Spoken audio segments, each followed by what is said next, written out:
Assalamualaikum warahmatullahi wabarakatuh. Berjumpa lagi dengan saya pada mata pelajaran pemrograman dasar khusus untuk SMK Negeri 1 Mulong jurusan multimedia. Jadi pada kesempatan kali ini saya akan mengajarkan kepada adik-adik semua bagaimana cara membuat sebuah program sederhana menghitung volume kerucut dengan menggunakan Pascal. Jadi untuk adik-adik yang belum menginstal aplikasi Pascal for IDE di HP, bisa melakukan instalasi, nanti akan saya pandu pada sesi di Android. Jadi pada kesempatan kali ini, saya akan mencoba dulu menjelaskan bagaimana langkah-langkah proses pembuatan sebuah program dengan menggunakan Pascal, ataupun menggunakan program-program yang lain. Nah, pertanyaan yang muncul mungkin untuk adik-adik semua, apa yang harus saya lakukan pertama kali untuk membuat sebuah program? Nah, pada kesempatan kali ini ada beberapa langkah penting yang harus adik-adik ketahui, walaupun sebenarnya ini tidak wajib, tapi harus kita lakukan agar program yang kita buat ini terstruktur dan lebih mudah dipahami. Yang pertama adalah, karena topik kita adalah mencari volume kerucut, paling tidak kita harus tahu kerucut ini seperti apa. Nah, untuk definisi ini saya mencari dari Wikipedia bahwa kerucut adalah sebuah limas istimewa yang beralaskan lingkaran. Sebenarnya kerucut ini sebenarnya sebuah limas, tapi alasnya lingkaran. Memiliki dua sisi, satu rusuk dan satu titik sudut. Nanti saya tidak perlu jelaskan lagi apa itu sisi, apa itu rusuk, dan titik sudut apa. Tapi sisi tegak kerucut tidak berupa segitiga, tapi berupa bidang miring yang disebut dengan selimut. Jadi yang adik-adik lihat di sini. Jadi yang seperti ini ya, yang sebenarnya bukan segitiga ini ya, kalau kita lihat. Kalau secara geometrinya kita lihat, ya ini seperti segitiga, tapi sebenarnya ini bukan segitiga, tapi sebuah bidang miring yang disebut dengan selimut. Nah, setelah kita mengetahui, oh ternyata kerucut ini seperti ini, sekarang kita lanjutkan ke, rumus volume kerucut itu seperti apa? Nah, kita sudah ketahui bahwa kerucut ini ada alasnya berupa lingkaran. Ini bukan elips ya, tapi ini lingkaran, karena ini perspektif saja. Kalau secara nyata aslinya itu sebenarnya berbentuk lingkaran dengan jari-jari R, ya, ada jari-jari lingkaran. Kemudian ada tinggi, kita misalkan T, dan ada namanya, ini bidang miringnya ini, itu namanya S. Sehingga volume kerucut itu didefinisikan volume sama dengan sepertiga ya, dikali pi. Ya. Pi ini adalah bilangan irasional konstanta ya, yang nilainya itu adalah 3,14 sekian. Tapi kita ambil saja 3,14. Mungkin di antara adik-adik ada yang tahu bahwa mungkin waktu SMP belajar bahwa pi itu 22/7 ya. Sebenarnya itu keliru ya, karena 22/7 itu adalah bilangan rasional, sementara pi itu didefinisinya adalah bilangan irasional. Nah, kita ambil pi 3,14, kemudian kali R pangkat 2 sebenarnya ya. R kali R ini kan R pangkat 2. Nah, nanti di program kita implementasikan R kali R seperti ini ya. Kemudian dikali dengan T. T adalah tinggi selimut. Tinggi kerucut. Ini ya, tingginya ini. Di V itu volume, P itu ya pi ya, 3,14, R jari-jari lingkaran. Kemudian T adalah tinggi kerucut. Nah, setelah kita sudah tahu volume kerucutnya seperti apa, sekarang kita ngapain lagi? Nah, sekarang kita akan mencari urutan langkah atau algoritma untuk membuat program menghitung volume kerucut. Algoritma itu apa? Nah, saya sudah jelaskan di awal pertemuan kita bahwa algoritma itu adalah urutan langkah. Kemarin itu saya jelaskan bahwa misalkan ada 3 buah gelas ya, yang berisi kopi dengan teh. Ya, bagaimana cara memindahkan gelas yang berisi kopi ke gelas yang berisi teh. Tentunya yang berisi teh itu kita masukkan dulu ke gelas yang kosong. Kemudian yang gelas yang ada isi kopi kita masukkan di gelas yang berisi teh tadi. Itu adalah salah satu urutan langkah. Ataupun kita akan membuat sebuah mie, masak mie. Itu langkahnya adalah, ya, adik-adik sudah tahu sendiri. Itu yang disebut dengan algoritma. Nah, kita untuk algoritma kita mulai dengan nomor satu, ya, mulai start. Kemudian masukkan nilai jari-jarinya itu kita masukkan nilai tingginya. Berarti nanti kita sudah punya gambaran bahwa di program itu kita harus memasukkan nilai jari-jari dan nilai tinggi. Kemudian muncul volume, ya. Jadi kita nanti proses volumenya di sini sesuai dengan rumus volume kerucut tadi.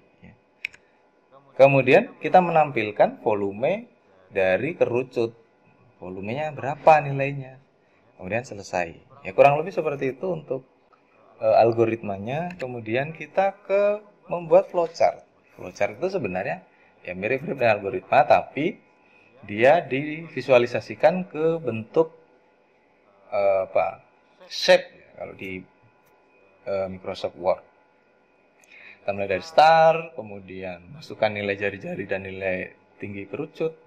Kemudian kita hitung volumenya, kemudian menampilkan volume kerucut, kemudian selesai. Jadi kurang lebih seperti itu, ya. Karena program kita sederhana, tidak ada kondisi jika salah, maka ya, tidak seperti itu. Kita masih membuat program yang sederhana dulu. Kemudian, nah, setelah kita menyelesaikan pembuatan flowchart, kita akan action.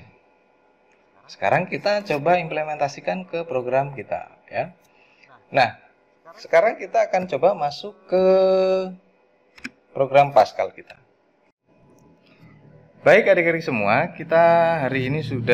kali ini kita sudah berada di Android, ya. Kita sudah berada di HP Android, ya. Setelah tadi kita dapat penjelasan tentang bagaimana cara membuat sebuah program, sekarang kita langsung ke action ke HP Android, ya.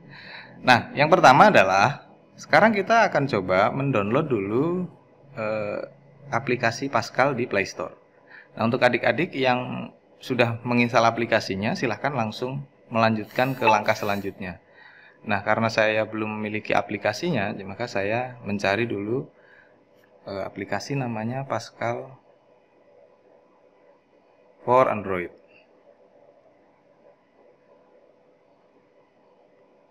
Oke, kita cari saja. Sekarang kita install dulu aplikasinya. Bagi adik-adik yang sudah install, pasti tulisannya buka, ya. Kita install. Sambil menunggu proses instalasi, kita bisa membaca dokumentasinya.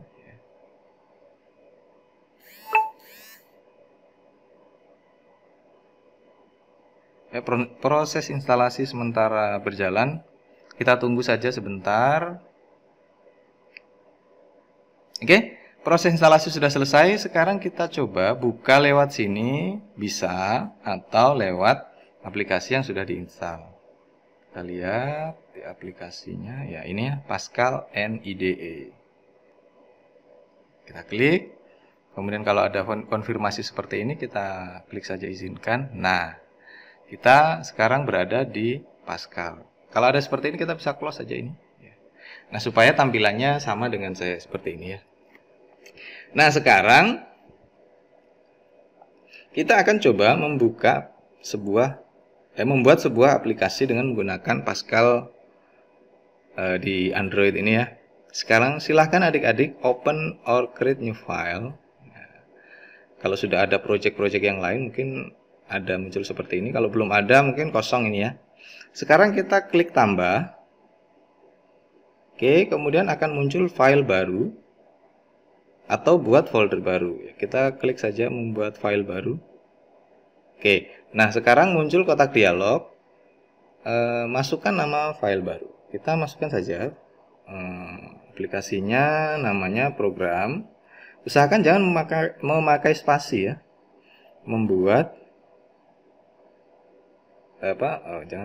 Menghitung volume kerucut.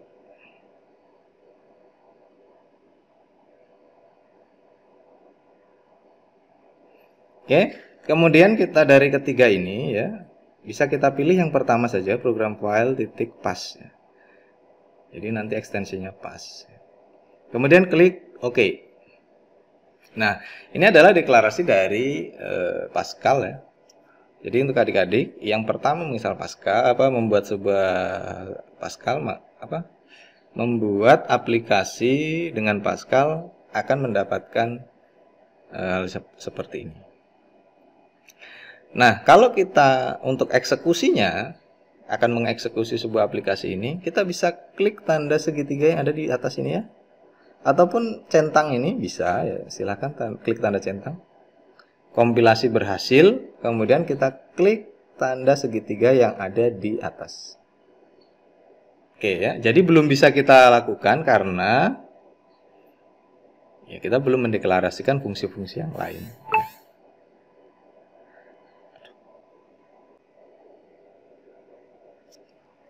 Baik, kita mulai program kita ya. Di bawah uses CRT itu kita buat sebuah konstanta sama dengan, ya ingat sama dengan, konstanta pi sama dengan 3,14 ya. Kemudian titik koma, hati-hati, titik koma.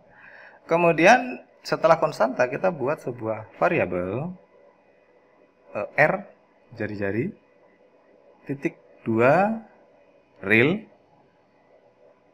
koma, kemudian satu buah variabel lagi T titik 2 real koma, kemudian satu buah lagi variabel volume V titik 2, kita buat juga ini real. Real itu artinya semua bilangan ya, maksudnya dia bilangan bulat, bilangan desimal ya, semua terakomodir. Kalau kita mendefinisikan variabelnya itu byte, misalkan ya, jadi banyak ya. Sini ya ada string, char, integer, real, byte, word, dan seterusnya. Ini masing-masing punya fungsi tersendiri ya. Tapi kita akan coba ke real ya. Titik koma. Kemudian, nah setelah ini berarti kita sudah selesai mendefinisikan. Nah selanjutnya kita akan coba ke di bawahnya begin ini ya. Nah, kita enter saja supaya. Oke. Di bawahnya begin kita akan definisikan sebuah clear screen. Jadi ketika kita compile nanti screennya itu kosong. CLR SCR ya. Artinya itu clear screen. Jadi ketika compile nanti screennya itu kosong ya, hanya tulisan yang kita definisikan. Sekarang kita coba ke write. Kita write, kemudian tanda petik ya. Masukkan nilai jari-jari karena kita punya jari-jari tadi ya. Tanda petik, jangan dulu tanda petik, spasi, kemudian kita buat sama dengan ya, kemudian ditutup dengan spasi tanda petik ya. Kemudian kita titik koma. Nah, supaya nanti jari-jarinya kita inputkan ya, nanti programnya itu masukkan nilai jari-jari sama dengan sekian. Read ln ya, read line garis itu kita masukkan variabel R jari-jarinya tanpa tanda petik ya, karena ini adalah sebuah variabel. Kemudian yang kedua write, kayak kita butuh inputan dari dua buah variabel. Masukkan nilai tinggi.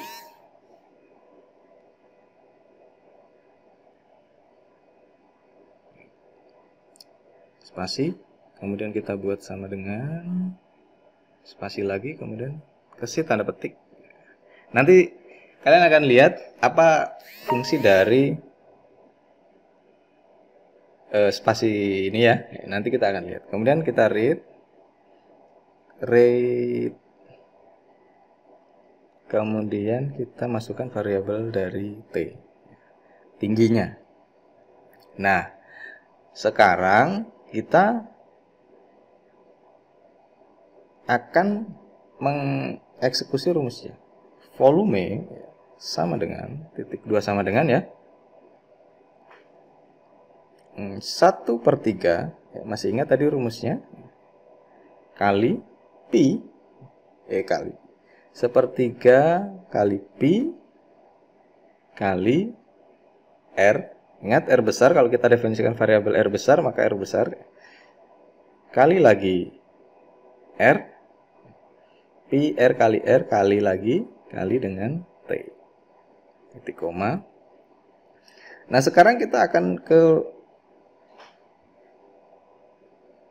tampilkan dia. Kita write saja. Kita bisa write tanpa membuat sebuah baris lagi. Titik volume kerucut sama dengan, nah, kita berikan tanda petik, kemudian kita berikan koma di sini ya. Koma itu artinya membatasi antara teks dengan nilai V. Kita masukkan V ya. Kemudian titik koma. Oke? Kurang lebih programnya seperti ini. Kita jalankan dulu, siapa tahu ada yang error atau apa. Kita klik compile. Compile berhasil. Kita langsung oke. Jadi kita melihat ya, ada masukkan nilai jari-jari. Misalkan jari-jarinya saya buat 7 atau 10 lah. Kemudian kita enter. Nah, masukkan nilai tinggi. Tingginya adalah 12 misalkan. Kemudian kita enter. Volume kerucut adalah sekian. Ya. Ini tingginya ini ada di bawah. Kita coba perbaiki dulu. Kita back. Kita tidak usah menggunakan write ln, ini keliru. Supaya tidak berada di bawah ya. Jadi kalau ingin membuat nilainya ada di bawahnya, kita menggunakan ln. Tapi kalau tidak, kita gunakan write saja. Kita coba tes kembali. Oke, masukkan nilai jari-jari 50 misalkan. Enter. Nah, sudah berada di sini ya. Tadi kan di bawah. Nah, sekarang sudah berada di sini. Misalkan tingginya 40. Kita enter. Volume kerucut adalah sekian ya. Jadi ini dieksekusi dari nilai volume sama dengan 1/3 dikali pi R kali T. Atau kita ulangi lagi. Misalkan kita ini ya, klik ini. Kita ulangi kembali.